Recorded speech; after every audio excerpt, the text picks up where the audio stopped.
Assalamualaikum warahmatullahi wabarakatuh. Selamat pagi semuanya. Apa kabar kalian hari ini? Ibu harap kalian sehat-sehat semua ya, agar bisa mengikuti pembelajaran pada hari ini. Nah, sebelumnya Ibu akan memperkenalkan diri. Nama Ibu Raudah Devi Ekasari. Ibu kuliah di Pascasarjana UIN Sunan Kalijaga, jurusan PGMI. Nah, di sini Ibu akan mengajarkan mata kuliah Pendidikan Kewarganegaraan. Sebelum memulai perkuliahan hari ini, mari kita berdoa bersama terlebih dahulu. Bismillahirrahmanirrahim. Nah, hari ini kita akan membahas mengenai hubungan negara dan warga negara. Nah, pasti kalian sudah pernah menemui ya mungkin di SMA atau di madrasah aliyahnya dulu tentang pelajaran PPKN. Nah, Ibu akan sedikit mengulangi lagi apa itu pengertian dari negara. Nah, negara itu adalah sebuah organisasi yang memiliki wewenang untuk mengatur hal-hal yang berhubungan dengan kepentingan masyarakat luas serta memiliki kewajiban mensejahterakan, melindungi, dan mencerdaskan kehidupan bangsa. Nah, selain mengetahui apa itu arti negara, kalian juga harus mengetahui apa itu pengertian warga negara. Nah, mungkin ada yang sudah tahu apa itu warga negara.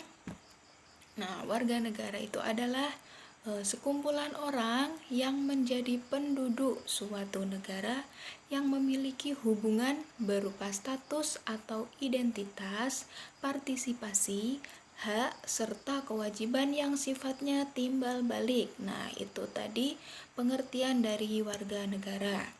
Nah, di sini kita akan membicarakan tentang hubungan negara dan warga negara.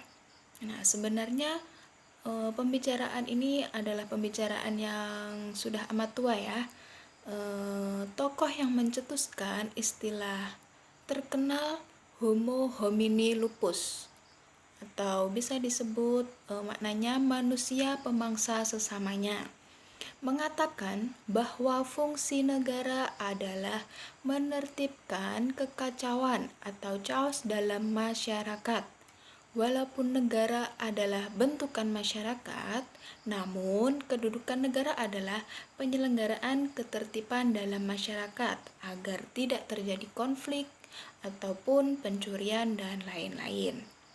Nah, persoalan yang paling mendasar hubungan antara negara dan warga negara adalah masalah hak dan kewajiban. Nah, negara demikian pula warga negara sama-sama memiliki hak dan kewajiban masing-masing ya. Dan sesungguhnya dua hal ini saling terkait.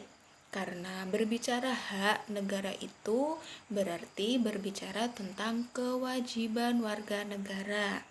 Demikian pula sebaliknya, berbicara kewajiban negara adalah berbicara tentang hak warga negara.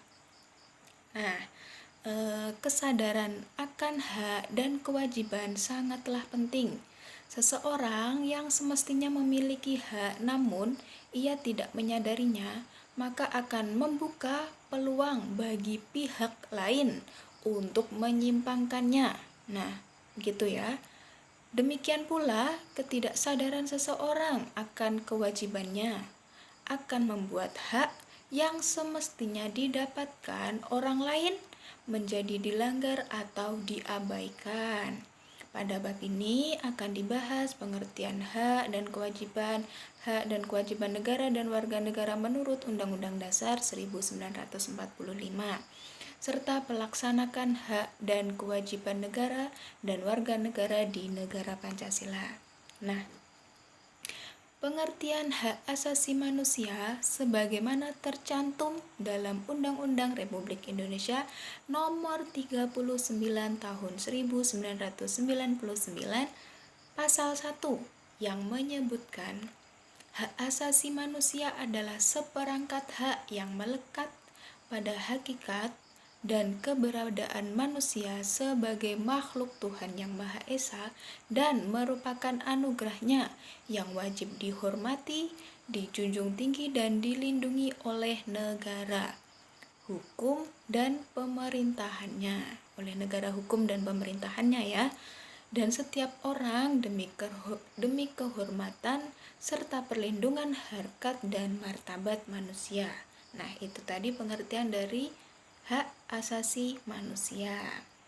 Sedangkan adapun kewajiban asasi adalah kewajiban dasar yang harus dijalankan oleh seseorang dalam kaitannya dengan kepentingan dirinya sendiri, alam semesta, ataupun masyarakat. Nah, kali ini Ibu akan memberikan contoh dari kewajiban warga negara itu apa saja. Sebenarnya kewajiban warga negara itu ada banyak sekali ya. Namun Ibu di sini akan menyebutkan beberapa contohnya. Seperti yang pertama, mungkin dari kalian juga sudah ada yang tahu ya. Di sini Ibu akan menyebutkan lebih dahulu, nanti ada yang ingin menambahkan, sangat boleh sekali. Seperti contohnya, kewajiban warga negara itu 1. Melindungi segenap bangsa, memajukan kesejahteraan umum, mencerdaskan kehidupan bangsa, dan ikut melaksanakan ketertiban dunia. Nah, itu di dalam pembukaan Undang-Undang Dasar 1945 alinea 4.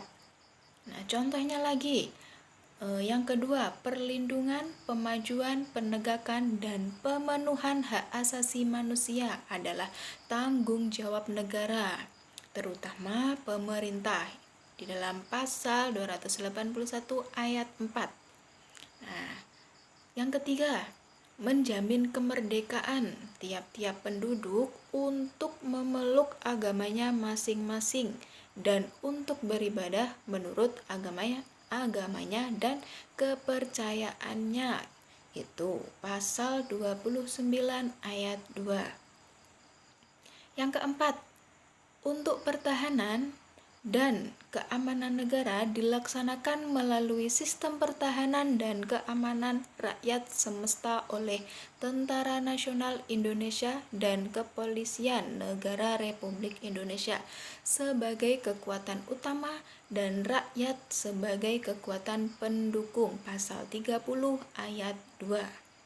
Yang kelima, contohnya lagi kewajiban warga negara, yaitu Tentara Nasional Indonesia terdiri atas Angkatan Darat, Angkatan Laut, dan Angkatan Udara. Sebagai alat negara bertugas mempertahankan dan melindungi dan memelihara keutuhan dan kedaulatan negara. Pasal 30 ayat 3.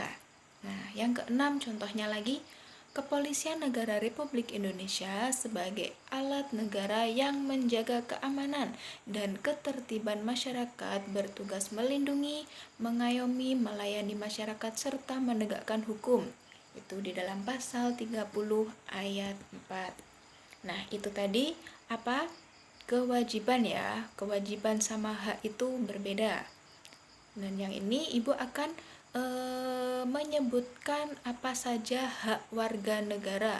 Lebih tepatnya sebagian ya. Hak warga negara juga sangat banyak sekali. Nah, contohnya hak warga negara yang pertama, pekerjaan dan penghidupan yang layak. Itu adalah hak kita sebagai warga negara.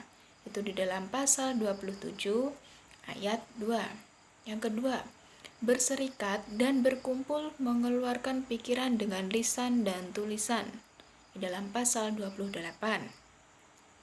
Nah, yang ketiga, membentuk keluarga dan melanjutkan keturunan melalui perkawinan yang sah. Nah, itu sangat menjadi hak untuk kita semua. Itu dalam pasal 28B ayat 1.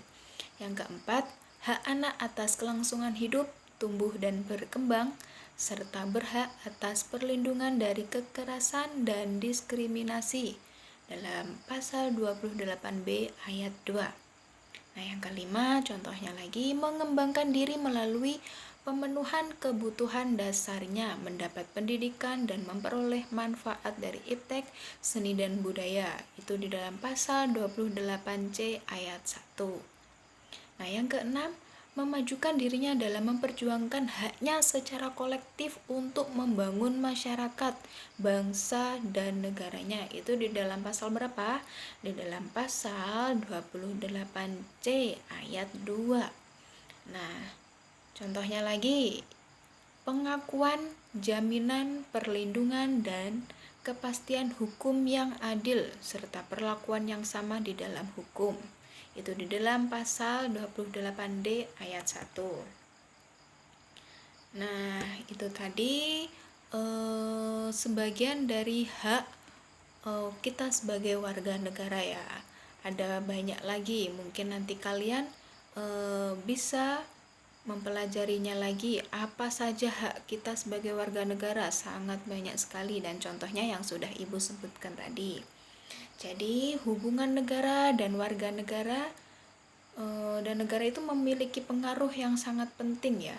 Negara sendiri itu terbentuk karena adanya sekumpulan manusia yang menetap di dalam suatu wilayah, dan negara tersebut melindungi setiap warga negaranya itu dengan memberikan hak-hak dan kewajibannya. Nah, sehingga warga negara dan negara itu jadinya saling berkaitan.